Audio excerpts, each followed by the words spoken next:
गांव के 200 से अधिक ग्रामीणों ने अवैध शराब कारोबार रोकने के लिए किया मंथन।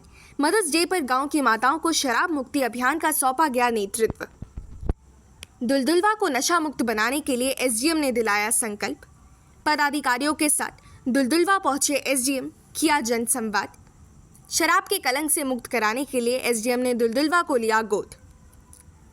पूर्व निर्धारित कार्यक्रम के तहत गढ़वा सदर अनुमंडल पदाधिकारी संजय कुमार पांडे ने रविवार को प्रखंड एवं पंचायत स्तरीय पदाधिकारियों कर्मियों के साथ दुलदुलवा पंचायत भवन पहुंचकर यहां के लगभग 200 ग्रामीणों के साथ शराब मुक्त गांव की दिशा में आवश्यक मंथन किया।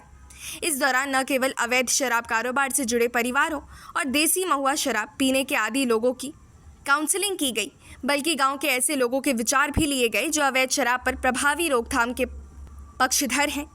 अनुमंडल पदाधिकारी के साथ एसडीपीओ नीरज कुमार, मेराल अंचल अधिकारी यशवंत नायक, जेएसएलपीएस के डीपीएम विमलेश शुक्ला, मुखिया राम प्रताप शाह आदि के अलावा प्रखंड कल्याण पदाधिकारी, प्रखंड कार्यक्रम समन्वयक, प्रखंड उद्यम समन्वयक, पंचायत सेवक, रोजगार सेवक आदि ने भी कई कल्याणकारी योजनाओं के बारे में विस्तार से ग्रामीणों के बीच जानकारी साझा की। वहीं लगभग 3 घंटे चली विमर्श बैठक में अनुमंडल पदाधिकारी तथा अनुमंडल पुलिस पदाधिकारी उपस्थित ग्रामीणों को समझाते हुए कहा कि अभी दुलदुलवा गांव का नाम अवैध शराब कारोबार के साथ जोड़ा जाता है। गढ़वा एवं आसपास के कई इलाकों में इस गांव से अवैध शराब की आपूर्ति की जाती है। इससे न केवल यहां के लोगों का भविष्य खराब हो रहा है, बल्कि आसपास के इलाकों में विधि व्यवस्था की समस्या उत्पन्न करने तथा लाखों लोगों की परेशानी का कारण बनने में भी दुलदुलवा के लोग प्रत्यक्ष अप्रत्यक्ष रूप से शामिल हैं। अभी पिछले 15-20 सालों से इस गांव का नाम साथ अवैध शराब के लिए जाना जाता है, मगर अब गांव वाले चाहते हैं तो अपने गांव के सम्मान के लिए अपने अनैतिक आर्थिक लाभ का त्याग करते हुए इस धंधे को छोड़े और गांव को शराब के कलंक से मुक्त करने के लिए आगे आएं। उन्होंने कहा कि शराब का व्यापार छोड़ने के बाद भी किसी परिवार के समक्ष आर्थिक संकट नहीं आने दिया जाएगा। इसके लिए सरकार की तमाम कल्याणकारी योजनाएं हैं, जिनसे आच्छादित करने हेतु इस गांव पर विशेष रूप से प्राथमिकता से ध्यान दिया जाएगा। इस दौरान अनुमंडल पदाधिकारी ने कहा कि वह इस गांव के सर्वांगीण विकास और यहां के बच्चों के भविष्य को लेकर इस गांव को आज से गोद ले रहे हैं। बस शर्त यही है कि यहां के लोग शराब से तौबा कर लें। उन्होंने कहा कि प्रशासन पूरी तरह से यहां के लोगों के पुनर्वासित करने की दिशा में पहल करेगा।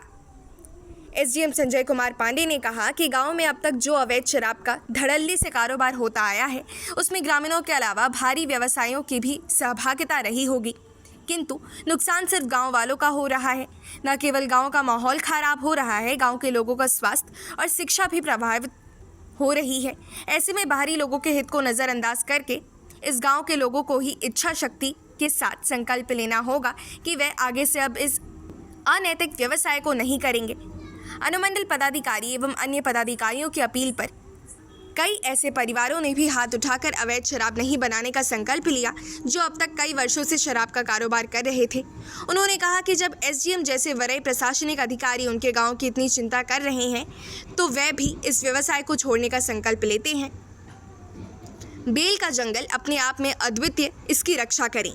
एसडीएम संजय कुमार पांडे से अनुरोध किया गया कि उनके गांव के चारों ओर जो बेल के पेड़ों का जंगल है, वह अपने आप में अनूठा है।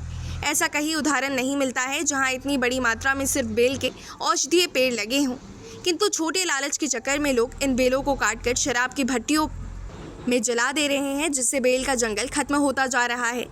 उन्होंने सभी से अनुरोध किया है कि वह लोग इस जंगल के विनाशक नहीं बल्कि संरक्षक बने।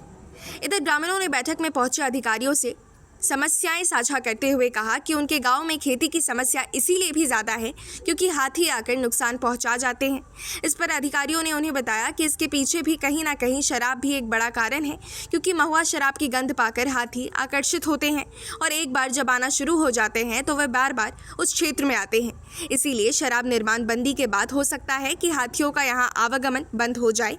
वहीं अधिकारियों ने कहा कि अवैध शराब का काम छोड़ने के बाद भी उनके पास तमाम विकल्प मौजूद रहेंगे।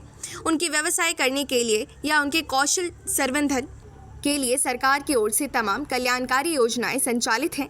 इन योजनाओं के बारे में मिराल सीओ, प्रखंड कल्याण पदाधिकारी तथा प्रखंड उद्यम समन्वयक ने विस्तार से प्रकाश डाला और बताया कि अगर कोई परिवार व्यवसाय करना चाहता है तो उसको 25,000 से लेकर 25 लाख रुपए तक की ऋण सहायता दी जाएगी।